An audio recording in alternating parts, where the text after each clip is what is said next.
नमस्कार साथियों, मैं कुणाल आप सभी का UP RO ARO most important question discussion series में स्वागत करता हूं। तो रोज की तरह आज की अपनी इस क्लास में हम लोग फिर डिस्कस करने वाले हैं कुछ प्रश्न जो हमारी आने वाली परीक्षा के लिए महत्वपूर्ण है। तो आइए देखते हैं आज की क्लास में क्या क्या शामिल है और उनसे जुड़ी हुई क्या क्या बातें हमें ध्यान रखनी है।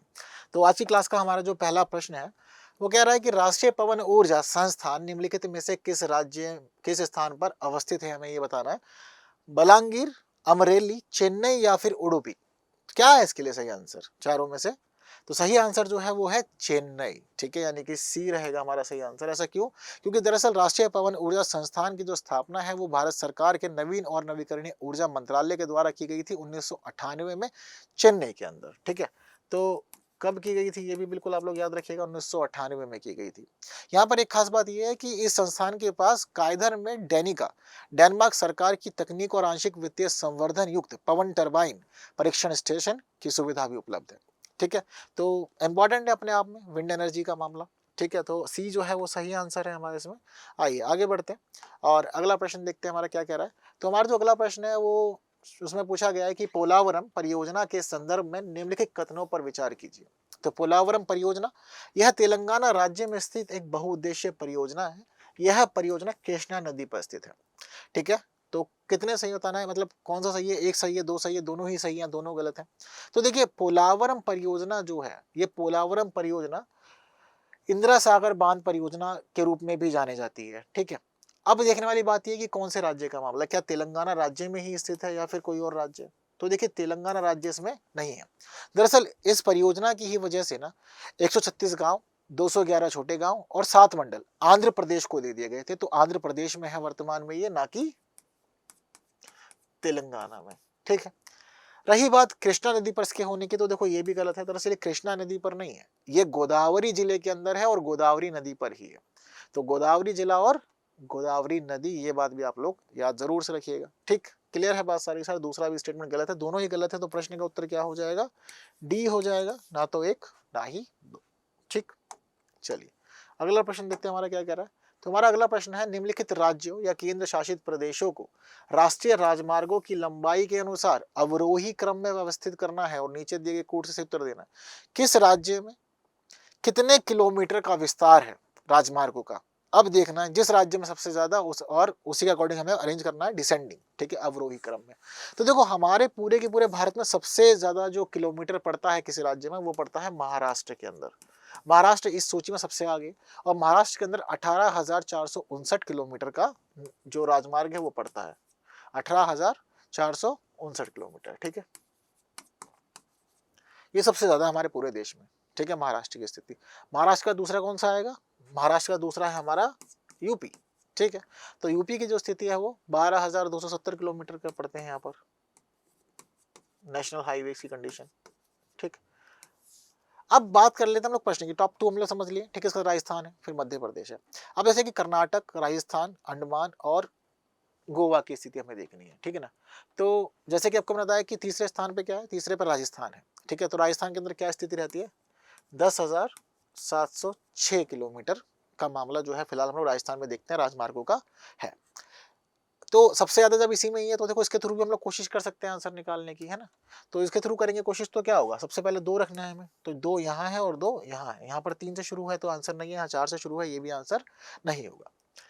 कर्नाटक की स्थिति क्या है? तो देखिए कर्नाटक में जो कुल पड़ता है मामला राजमार्गों का वो पड़ता है 8,037 किलोमीटर का। ठीक है, अंडमान निकोबार द्वीप समूह में कितना पड़ता है? तो देखिए 330 किलोमीटर। और गोवा में कितना है? थोड़ा सा कम है। ठीक है, अंडमान निकोबार से कितना है? 299। ठीक है, 30 किलोमीटर कम। क्लियर? अब यहाँ पर हम सिक्वेंसली अरेंज को बहुत इजीली कर सकते हैं, ऐसी कोई परेशानी मुझे लगता है कि सबसे ज्यादा कौन है? राजस्थान है, जैसे कि बताया 2। ठीक है, राजस्थान के बाद क्या रहेगा? कर्नाटक रहेगा, यानी कि 2 के बाद हमें 1 चाहिए, 2 के बाद 1 यहाँ भी है, 1 यहाँ भी है। इसके बाद क्या चाहिए? 330 या 299? ऑब्वियसली क्या रहेगा? 330। ठीक है, यानी कि 3 चाहिए, तो 3 यहाँ है, उसके बाद 4 आ जाएगा और यही हो जाएगा हमारा सही आंसर। ठीक है, ये गलत है। क्लियर है सारी बात? तो सी जो है हमारे इस प्रश्न के लिए सही उत्तर रहने वाला है। आइए आगे बढ़ते हैं, अगला प्रश्न देखते हैं हमारा क्या कह रहा है यहाँ पे। अगला प्रश्न है निम्नलिखित में से कौन सा अभ्रक उत्पादक क्षेत्र आंध्र प्रदेश में स्थित नहीं है। नेल्लोर, खम्ब, अनंतपुर और गिरिडीह। देखो अम्बर्ग जो होता है वो अपने आप में एक हल्की खनिज होता है और महत्वपूर्ण है अपने आप में सही मामलों में, और हमें आग्नेय और कायांतित चट्टानों में ये मिलता है। तो अगर हमारा प्रश्न जो है वो कह रहा है कि कौन सा आंध्र प्रदेश में स्थित नहीं है, हमें यहाँ पर ये बताना है। तो देखिए जैसे कि नेल्लोर कहाँ पर है, आंध्र प्रदेश में है, तो ये तो नहीं होगा।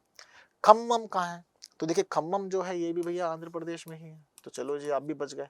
अनंतपुर कहाँ पर है, तो देखिए अनंतपुर जो है ये भी आंध्र प्रदेश में ही है, बात यहाँ ठीक है। अब जब 3 आंध्र प्रदेश के तो पता लग गया आंसर तो जो है वो तो चौथा ही रहने वाला है, यानी कि डी होगा हमारा आंसर। पर दरअसल डी यानी कि गिरिडीह है कहाँ पे, तो देखिए गिरिडीह जो है ये आंध्र प्रदेश में नहीं है, ये झारखंड के अंदर है, ठीक है।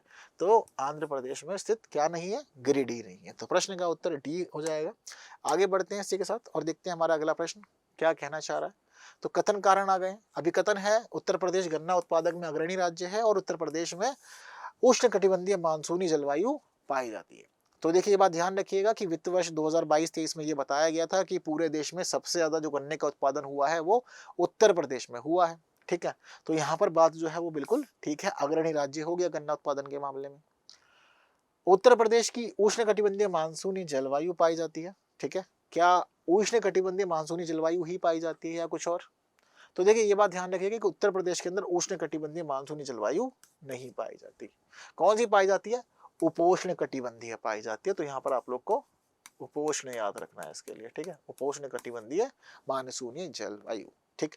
अब यहाँ पर क्या हो गया, ए सत्य है और आर असत्य है, कहाँ लिखा हुआ है, ए सत्य है किंतु आर असत्य है, यही है हमारे प्रश्न का उत्तर यानी कि सी, ठीक है। चलें आगे, चलिए अगला प्रश्न कह रहा है कि नीचे युग्मों में से कौन सा सही नहीं है, आपको ये बताना है। राष्ट्रीय मत्स्यिकी विकास बोर्ड राजमुंद्री में, भारतीय कृषि अनुसंधान संस्थान नई दिल्ली में, राष्ट्रीय चावल शोध संस्थान कटक में और भारतीय गन्ना अनुसंधान संस्थान लखनऊ में। तो क्या सही नहीं है, ए सही नहीं है। ए क्यों सही नहीं है, क्योंकि राष्ट्रीय मत्स्यिकी विकास बोर्ड जो है ये राजमुंद्री में नहीं है, कहाँ पर है, ये हैदराबाद में है, इसी वजह से ये सही नहीं है। क्लियर, तो प्रश्न का उत्तर ए। अगला प्रश्न कह रहा है निम्नलिखित में से कौन से भारतीय जलवायु को प्रभावित करने वाले कारक हैं, ऐसे कारक जिनसे जलवायु प्रभावित होती हो, ठीक है। जल एवं स्थल का वितरण, तो देखो जल और स्थल का वितरण प्रभावित करता है भारतीय जलवायु को, है ना। जैसे कि मान लीजिए हमारे तटीय प्रदेश हैं, उनकी जलवायु अलग है, ठीक है। जहां सिर्फ और सिर्फ भूमि है, मैदानी क्षेत्र है, वहां की जलवायु अलग है, तो भारतीय जलवायु निर्धारित होती है, बात तो सही है, ठीक।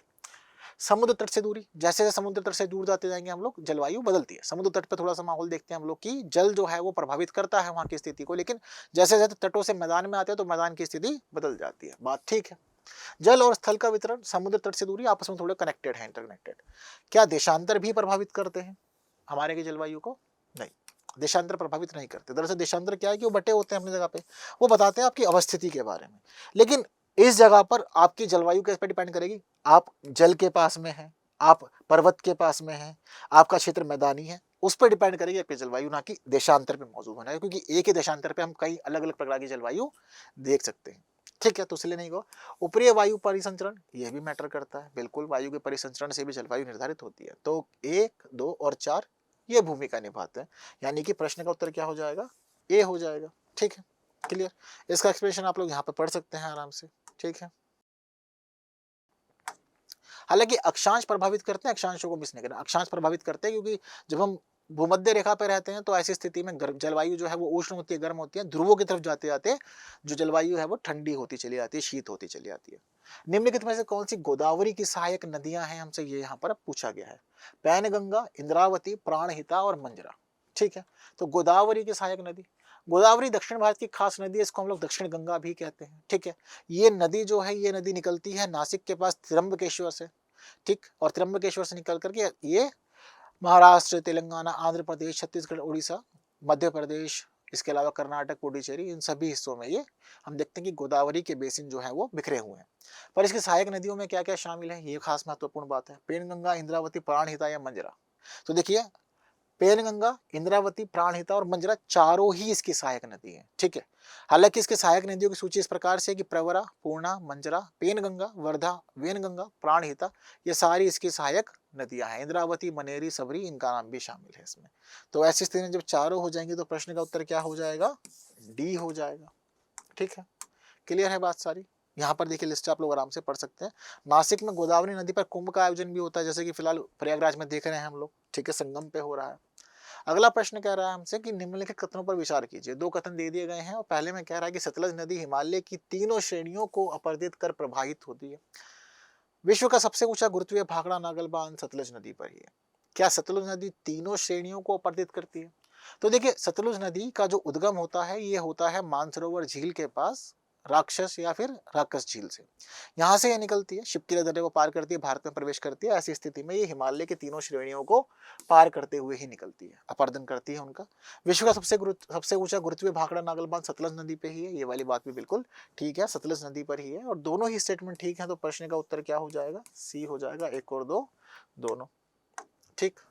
अगला प्रश्न है हमारा, निम्नलिखित में से कौन सा ऐसे द्वीप हिंद महासागर में स्थित नहीं है, हमसे ये पूछ रहा है। तो चैगोस, मलेशिया, इंडोनेशिया और डियागो गार्सिया। ठीक है, तो देखिए ये चारों ही जो द्वीप है ना, ये चारों ही स्थिति हमें देखने को कहाँ मिल जाती है? हमें देखने को मिल जाती है जिसकी हिंद महासागर में। ठीक है, तो प्रश्न के हिसाब से थोड़ा मामला गड़बड़ है, क्योंकि चैगोस द्वीप समूह बहुत बड़ा है, अपने आप में हिंद महासागर में ही है, जिस ये पूरा द्वीप समूह है चैगोस। सबसे बड़ा द्वीप जो है डिएगो गार्सिया इसके अंदर है, और मलेशिया, इंडोनेशिया भी दोनों हिंद महासागर में ही है। तो बात सारी ठीक है, चारों ही हिंद महासागर में ये अवस्थित है। क्लियर है सारी बात? तो बस आज की क्लास में हमें इतनी ही महत्वपूर्ण बातें करनी थी, तो जितनी खास बातें आज की क्लास से होनी चाहिए थी वो सभी कर ली गई है। उम्मीद करते हैं सब आपके लिए महत्वपूर्ण रहा होगा, कुछ नया सीखा जाना समझा होगा। बाकी की बातें करेंगे आने वाली क्लास में कुछ नए प्रश्नों के साथ। तब तक के लिए दीजिए मुझे विदा। Thank you so much.